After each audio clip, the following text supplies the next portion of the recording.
हर हर महादेव। मैं अनूप सिंह कौशिक, मेरे channel the शक्तिज में आपका स्वागत करता हूं। आज हम बात करेंगे कि योग क्या है। जहाँ तक मेरी समझ है, मुझे बचपन की अपनी बात याद आती है जब मैं टीवी पे बाबा रामदेव को योगासन के कार्यक्रम करते हुए दिखता था। तो मुझे ऐसा लगता था कि ये जो व्यायाम या जो फिजिकल एक्सरसाइज या अलग अलग तरीके के आसन करते हुए मुझे बाबा रामदेव और उनके साथ बाकी सारे लोग जो कार्यक्रम में उपस्थित होते थे वो करते थे, तो मुझे लगता था कि ये जो फिजिकल एक्सरसाइज है या ये जो व्यायाम है यही योग है। वो मेरा बचपना था, मैं समझता हूँ। लेकिन मुझे लगता है कि ऐसा मैं अकेला नहीं रहा होऊंगा जो योग को इस तरीके से सोचने लगा होगा। उम्र बढ़ी तो चीज़ों के बारे में जब थोड़ी और जानकारी हुई तो समझ में आया कि योग क्या है। तो योग क्या है, तो मुझे जहाँ तक समझ में आया, योग आप बचपन की ही एक परिभाषा से समझें कि हम योग को क्या कहते थे। योग मतलब जोड़, यानी एडिशन।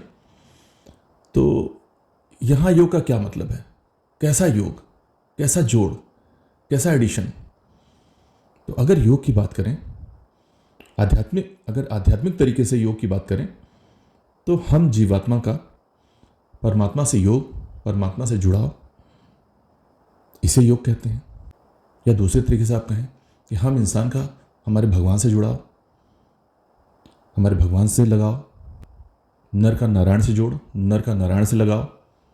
या एक तरीके से और भी आप सोच सकते हैं, जैसा कि आपने सुना होगा कि हमारे शरीर में ऊर्जाओं के 7 चक्र होते हैं। सबसे नीचे सबसे पहला चक्र जो होता है वो मूलाधारा होता है।